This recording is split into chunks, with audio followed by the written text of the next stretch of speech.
One day, my husband casually asked about our finances, wondering how much money do we actually have in our safe.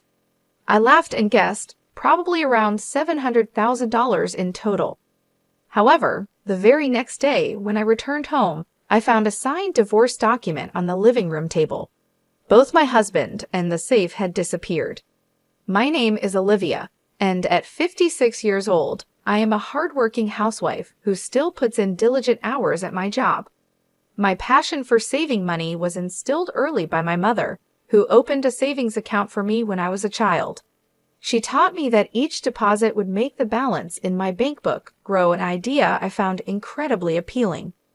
Starting with just $1, I was thrilled to see my savings increase bit by bit as the interest accumulated, even if it was just a few cents each year. This early joy blossomed into a lifelong love for finance, guiding me to a career as a financial planner specializing in asset management. During college, a friend came to me with news about an old childhood friend, Scott, who was struggling with gambling debts and the financial burdens left by his parents. Intrigued, I agreed to meet Scott to offer some guidance. He was a charming man with an engaging smile. Despite his financial woes, there was something quite endearing about his troubled look. At my friend's urging, I helped him out, little knowing that this would lead to a complex series of events. Looking back, I might have had a small crush on Scott, but I could never have predicted the twists and turns that followed. I suggested he consolidate his debts and lower his monthly payments to get his finances back on track. Soon after, Scott and I began dating, despite my friend's warnings against it. We pressed on and eventually married. This decision would lead to unexpected challenges and dramatic changes in my life. I firmly believed that marrying Scott would enable us to tackle his family's financial issues together. Even though I had a stable income for someone my age, most of Scott's earnings went towards clearing his existing debts.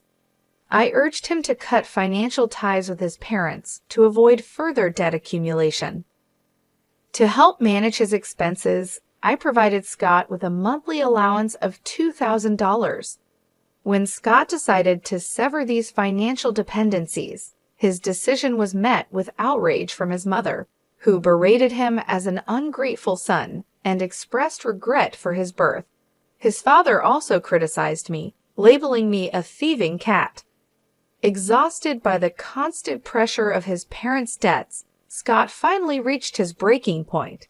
He firmly told them he wasn't just an ATM and that he was doing his best to manage his own life. He returned to me, relieved to be free from the recurring arguments about money with his parents. Shortly after, we were blessed with the arrival of our son, Gary, a handsome boy who was the spitting image of his father and quickly became my pride and joy. As Gary grew, it became apparent that he had inherited some of Scott's traits, like his lack of discipline and indecisiveness. Over the years, Scott struggled with borrowing money from predatory lenders, dealing with loan sharks, and occasionally manipulating friends into lending him money for gambling. Despite these challenges, I managed to keep him on the right track, and after 23 years, we had managed to reduce his debt to about $13,000, nearing full repayment. However, a significant turning point occurred when Scott received a call that his father had collapsed and was hospitalized. Scott left work early and sent me a message apologizing for breaking our promise to avoid contact with his parents. He explained that his father had suffered a minor stroke. While it wasn't life-threatening, it was serious enough that he should not overexert himself. Scott expressed his desire to stay with his parents for a while to offer support during this difficult time. Despite my offer to join him, Scott insisted that I stay focused on my work and avoid the potential for mistreatment from his parents. This decision marked a poignant moment in our lives as we navigated the complexities of family obligations and personal commitments. I had provided Scott with some extra funds to help with hospital visits, anticipating that his parents might be struggling with medical bills. Since then, Scott began visiting his parents more often, each visit costing between $450 to $650 from my pocket. It appeared that my in-laws were facing financial hardships and depended on Scott for support. Though these amounts added up to roughly $3,200 to $3,800 each month, I decided to ignore it for the time being. A year had elapsed since my father-in-law's health scare, and both in-laws had visibly aged. I felt they needed someone to support them during this challenging time. As for me, my perennial hobby was always about saving money. One day, while I was pulling out my bank book from the safe with a smile, Scott, who usually paid little attention to my financial habits, curiously asked, "Hey, how much money do we actually have in that bank account you always look at so happily?" I casually replied, "It's about $700,000 now." However, the following morning, I discovered divorce papers on the living room table, and both Scott and the safe had disappeared. At breakfast, despite the shock, I couldn't help but smile, realizing Scott had been eyeing the money in the safe. Moreover, he had planned to take the entire safe with him. Although not the sharpest tool in the shed, the thought of him trying to physically carry the entire safe almost made me burst out laughing. In our home, we have a red cat named Bella, and we installed a pet camera to watch her adorable antics, which brought joy to my days. During lunch breaks, I would tune in to watch the camera, finding delight in Bella's endearing behavior. One day, as I turned on the camera, an unexpected scene unfolded in our living room on a weekday. My in-laws and my husband Scott were having a surprising conversation. They marveled at the nice house Scott was living in and praised what they thought was his excellent salary. Scott's father, with a hint of pride, mentioned his own decent earnings, but lamented that I controlled it, leaving him with just a $2,000 allowance. They comforted Scott, suggesting he deserved more and subtly hinting that he was being shortchanged by me. This revelation was startling and shed new light on the dynamics within our family. It seemed as though Scott, influenced by his parents, had forgotten all about the hard work I had put into managing his debts. He nodded in agreement with his parents, seemingly oblivious to the sacrifices I had made on his behalf. I wondered what thoughts were running through their minds. In the past, Scott had been overwhelmed by debts from his parents, obligated to hand over cash every month, which made it hard for him to manage his own finances. Now he was complaining that it wasn't fair for him to receive only $1,000 a month, especially when his wife me had substantial savings in the bank. As Scott aired his grievances, my in-laws' eyes sparkled, eagerly exchanging glances as they awaited his reaction. "How much is in that bank account of yours?" They prodded, leaning forward with anticipation.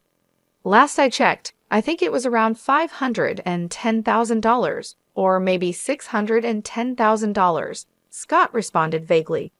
They pressed further, questioning whether that money rightfully belonged to him. Despite the considerable effort I had invested in reducing his debt from nearly $430,000 to just $15,000, it seemed that Scott's perspective had been swayed by his parents. His easygoing and indecisive nature, despite his charm, led him to side with their views. Witnessing this conversation through the pet camera, with my hard-earned savings potentially at risk, left me utterly devastated. Tears streamed down my face as I sat at my work desk, watching the scene unfold on my phone. I had been diligently managing our living expenses from Scott's income, allocating most of it to repaying his debts. The realization that all the efforts to secure our financial future were being undermined by his parents' manipulation was heart-wrenching. Despite providing Scott with a $1,000 monthly allowance for my own earnings and explaining this arrangement to him, it seemed as if he had forgotten everything over the past 23 years. I had given myself to him unreservedly, but the current circumstances left me feeling desolate and pitiful. My heart ached as though I was drowning in my own sorrow, and I felt as if I was on the verge of breaking. Nevertheless, I made sure to record their conversation and sent the footage to my son. Overwhelmed by the emotional strain, I left work early that day, seeking solace at my usual bar, where I shared my woes with the bartender. His gentle words of comfort helped me, and in that moment, any lingering affection and intoxication for my husband dissipated. I expressed my thanks to the bartender and looked forward to a more hopeful encounter in the future. After leaving the bar, I returned home with renewed determination. In my study, I contemplated how to retrieve the bank book that was hidden inside the safe, a daunting task. But I was ready to devise a plan to prove that underestimating me was their mistake. It was clear that gathering evidence was the first crucial step. I diligently monitored the pet camera daily, and to my dismay, more unsettling truths began to emerge. My husband was bringing a young woman into our home during what were supposed to be his work hours, treating her as if she were a regular guest, approximately 2 times a week. Witnessing my husband's infidelity crushed any remaining desire for tranquility during my moments of watching our cat, Bella, who also seemed distressed and began to avoid the area. This betrayal not only ruined my cherished relaxation time, but was also an unforgivable act of deceit. Determined to seek justice, I vowed to take stern action against them. One day, while monitoring the pet camera from work, I discovered it wasn't just the young woman causing trouble. My in-laws had returned to our house. I overheard them plotting, "Is everything arranged to take that bank book from Olivia?" They asked each other with sly grins. This revelation fueled my resolve. I was more determined than ever to protect my interests and show them that I was not someone to be trifled with. The next steps were clear: safeguard my assets and confront the betrayal head-on. I responded with confidence when my father-in-law expressed concern about the weight of the safe, offering to help. I assured him that I could handle it, knowing well that my husband, Scott, though handsome, wasn't the sharpest. In my heart, I resolved to outmaneuver these people who were scheming at such depths. I imagined using the funds from the bank book to go to a casino as a family and rebuild our lives. Despite a pang of guilt about using Olivia's savings, my in-laws had convinced Scott that their actions were justified for his happiness. They urged him to swiftly divorce the woman he was seeing and leave the divorce papers on the table, eagerly anticipating the money from the bank book and the arrival of his new wife. Scott reluctantly agreed, and their unsettling plan began to unfold. Back at my office desk, sipping coffee, I recorded the scene unfolding on my phone screen. Oddly, I found myself somewhat understanding of their motives, realizing the extent they would go for money. Yet, I was no longer upset or sad. Instead, I felt a burning determination to give them a taste of their own medicine. The day finally came when my husband inquired about the money in the passbook kept in the vault. Casually, I informed him that it contained about $500,000. The next day, upon returning home, I discovered a signed divorce paper in the living room, and both my husband and the vault were gone. Smirking over breakfast, I acted swiftly. I filed the divorce papers and reached out to my son Gary immediately. "Your father finally took the vault," I told him. "I can't believe he actually managed to carry it. It's so heavy." This ironic twist, while frustrating, was also a vindication of sorts. I was ready to start the next chapter, free from deceit and manipulation, armed with the truth and a clear conscience. After informing my son Gary about the unfolding situation with my husband, Scott, Gary suggested that it might be time to finally cut ties with him. He questioned whether Scott had managed to take everything from the vault. Little did Scott know, I had proactively moved all our savings to an online account, making the physical passbook he stole utterly worthless. Gary advised me to consider filing a police report and strongly recommended hiring a competent lawyer.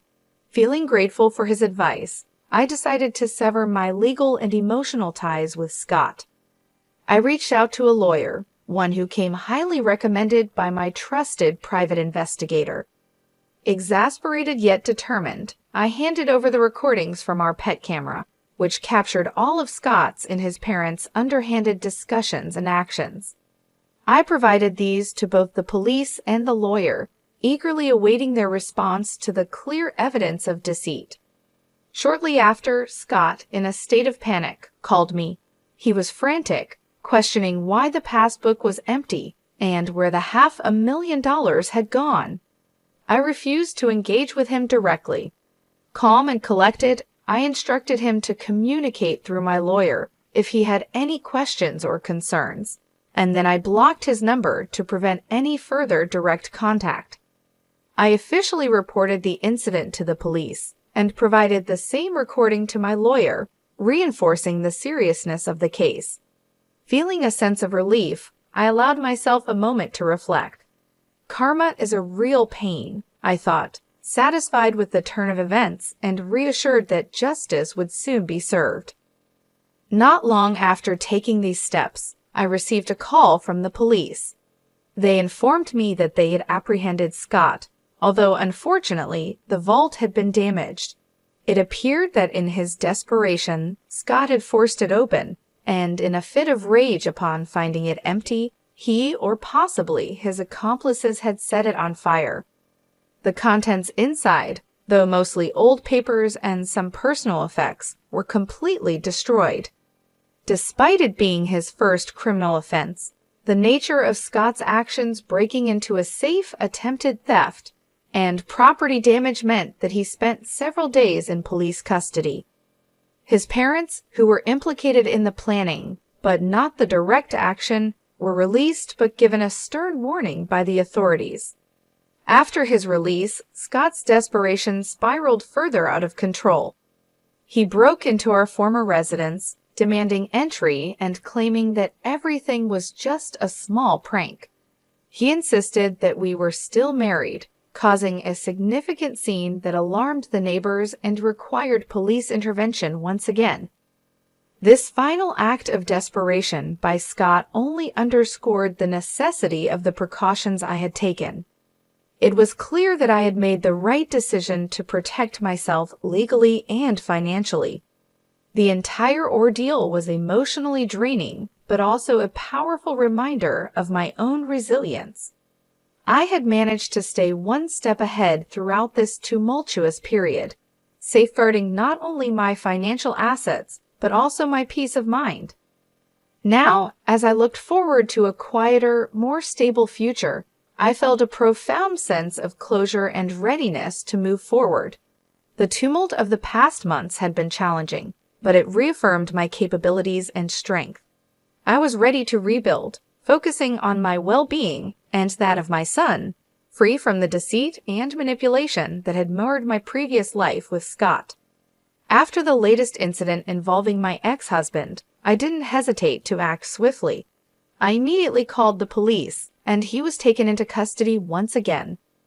Following this, I contacted my lawyer to begin the legal proceedings necessary to obtain a restraining order against him and to explore the possibility of seeking compensation for the emotional distress caused by his infidelity and the subsequent chaos he brought into our lives. Although I had reservations about the feasibility of securing financial support from his economically strained family, I was resolved to pursue alimony. To my surprise, shortly after initiating these proceedings, his mistress transferred $18,000 in alimony. However, their relationship faltered soon after the vault incident. As the money depleted, so did their commitment to each other.